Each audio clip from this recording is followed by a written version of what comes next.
Well, hello, Craftinistas. Welcome back to day 3 of the 25 days of Christmas.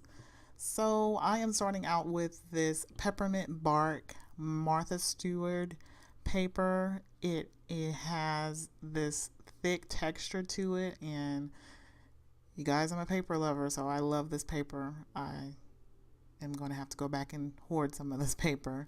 And I was flipping through this Maggie Holmes paper, and I wanted to use that psychedelic paper that right there that, I thought, well, the gifter may not like that. So I said, well, let me go smooth with this floral print. I think that other print may be a little bit busy. It's more of me, look a little bit crazy, but I think this floral is a nice gift. So, and then I was playing with these foil, and I decided that it didn't go with it. It just needed to be soft. So I went without those accents, and then I was just going to cut up this floral carousel paper and then use the Martha Stewart as the main base.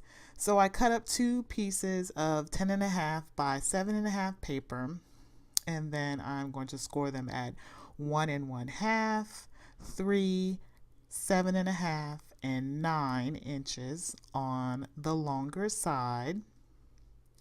And then I'm going to flip it around to the short side, and then I'm going to score it at 1 1/2, 3, and 6 inches. And like I said, I have to make 2 of these for the top and the bottom of this box. So all of this is going to be done twice. So once I have this, I am going to go ahead and get my print paper cut out. So I'm going to need 2 pieces of 4 3/8 by 2 7/8. I'm going to need 4 pieces of 4 3/8 by 1 3/8. And then I'm going to need 4 pieces of 1 3/8 by 2 7/8.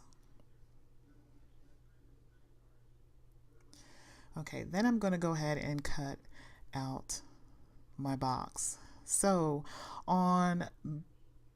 you're going to have 4 squares on one side and 2 on the other. On the 4 square side, I'm going to make 2 lines up and cut those 2 lines up, and then I'm going to cut out the 2 bottom squares. Then I'm going to cut out the outer square as I do here, and then I'm going to cut a sliver out of the inner piece,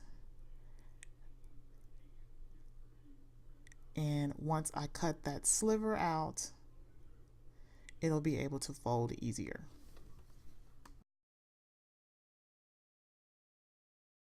And then I'm going to do that on both sides. Just take off the bottom 2 and then take out the outer portion and then sliver in the middle one, the intersection. Okay, on the other side, I'm going to flip it, and then I'm going to only have 2 squares on this side, but I'm going to do the same. I'm going to cut up, and instead of there's 2 squares, there's only going to be 1. Okay, and then that 1 square I'm going to cut off just like we did on the other one. And then I'm just left with this 1 to take a sliver off. So we only had that 1 section on this one. We had the 2 sections to get out of the way in the other one. So now I'm left with this sort of puzzle piece here. And now I can take my squares that I have from the paper, the printed paper that I chose. And now I'm just laying these out, and I do have extras of these because we're going to make 2 of these for each side of the box.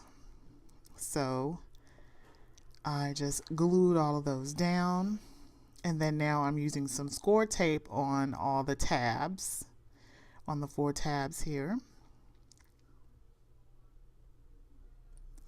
And then I've already glued down the printed paper.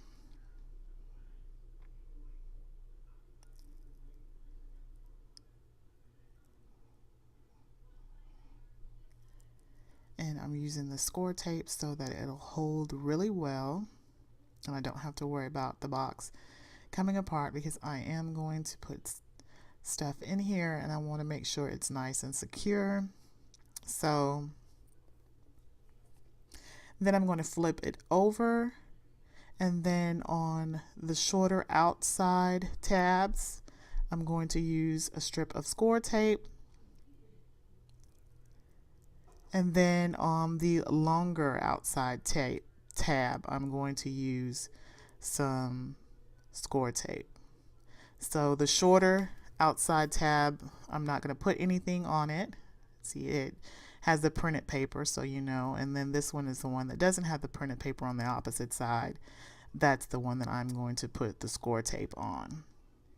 So I flip that over, and then I'm going to go ahead and take off my score tape.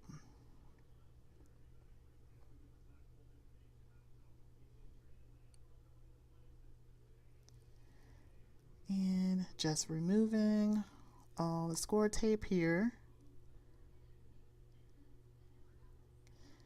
And I did pre-fold all of this. I think I forgot to mention that. While I was putting on the panels, all of this was pre-folded. And now that I have it all pre-folded, it easily folds into. So I am just taking it all in and matching up the corners with the sides that I have the score tape on. And then the last one is a little bit tricky. You have to bend it. I'm sorry, I'm out of frame here, and I'm just bending it and trying to not let it stick until I have it ready to go in. Now I just have my corners that I have the score tape on,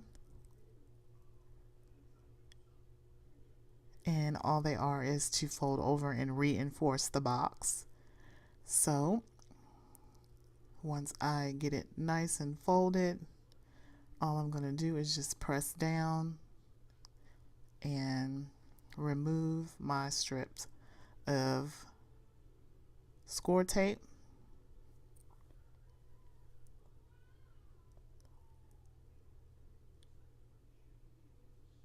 And press down, and I have my score tape ready to go. Okay, now I have one box done. Now I just need to repeat that process and put together my second box. Okay, now that I have two boxes ready, I am going to make my reinforced sheet to go in the bottom side of the box. I'm going to cut a piece of cardstock at 10 by 3 1/4, and then I'm going to score it at 1 5/8. Then I'm going to fold it and score at 2 7/8 a couple of times because this is heavy. It's folded over, and then score at 7 1/4. And just doing it a few times to make sure that it's good and scored. Now I can just fold it over and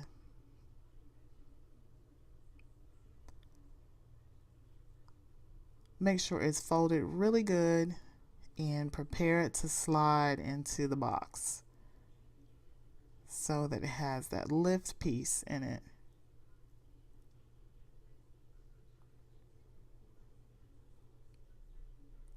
So now that I have that piece prepared, I am going to take it apart and make sure that it folds down over really good. So I'm putting some score tape down and removing the score tape. And then I'm going to fold it over and press down. And that way it's nice and flat. Then I'm going to take it and fold over the sides again and see how much better it folds now that it has that score tape adhered to it. Then instead of using tape, I'm going to use glue, which I'm glad I used glue because I ended up putting it in at first on the non-folded side. So you want to make sure that the folded part is what is up at the top at the lip. And you can maneuver it better if you use glue instead of the score tape. Okay, once I got that in, now I'm going to make a back. Okay, and my back panel piece is 3 by 4 3/8, and then I'm just scoring at 1 1/2 down the middle. Okay, once I have that piece, I am just trying it in the box and making sure it fits in. So, like I said, this is going to hide, and then make sure that it fits in very good. So once again, I am using some wet glue instead of the score tape, and then it's going to hide my box pieces back there and make sure it's a smooth seam. Then I'm going to use the wet glue again, and then I'm just going to adhere that, and then I'm going to take my bone folder and press down. And out of everything, I know that there's a lot of steps to this, but that is probably the hardest part. I mean, just trying to, which isn't that hard, but that's probably the hardest, most difficult part of this, I would say, is just trying to get that piece right there, press down with making it a tight closed box. So once you get that pressed down, now I'm ready for my handle, and the handle piece is 1 by 5 1/2, and I'm going to score at 3/4 of an inch on each side. So I'm just flipping this over and scoring at 3/4 of an inch.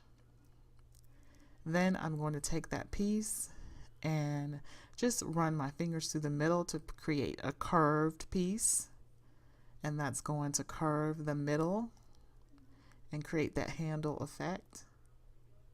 And then I'm just going to take some score tape and press down and glue the ends of the handles down.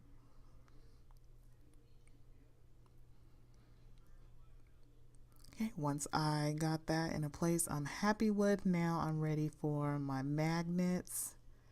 And magnets can be used, or Velcro.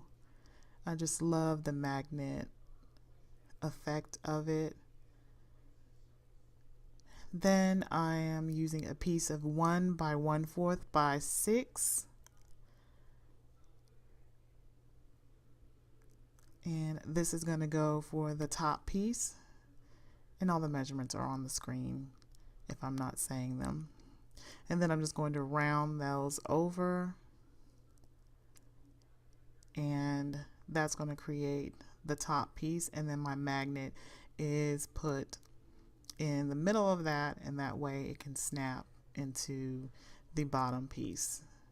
And then I'm just going to glue that all together, and then I'm needing a piece to go on top. My magnets aren't as flat as I'd like, and I want something sparkly to decorate it. So I am just going to glue on these pieces of bling with the little pearls on top, and then the bling piece to accentuate it on the bottom. Then I just put a piece of tissue paper, and then I open up some lipstick and nail polish that I picked up from the Dollar Tree that I thought would coordinate together, and I thought that they were really cute, and this is a really cute little gift set, and I'm happy how it turned out. However, it wouldn't be me if I didn't forget something. I forgot to put the little mirror in, so now I'm grabbing my 2-inch oval punch, and then I grab some paper that I picked up from Michael's. It's the silver reflective paper, and it's from the Recollections collection,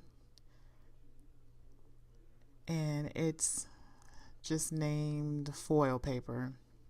And so it's just silver foil paper, and it's just one, this is just one sheet that just came like this, and I'm just going to keep it in there because I'm just only going to use this for little sparingly for projects like this.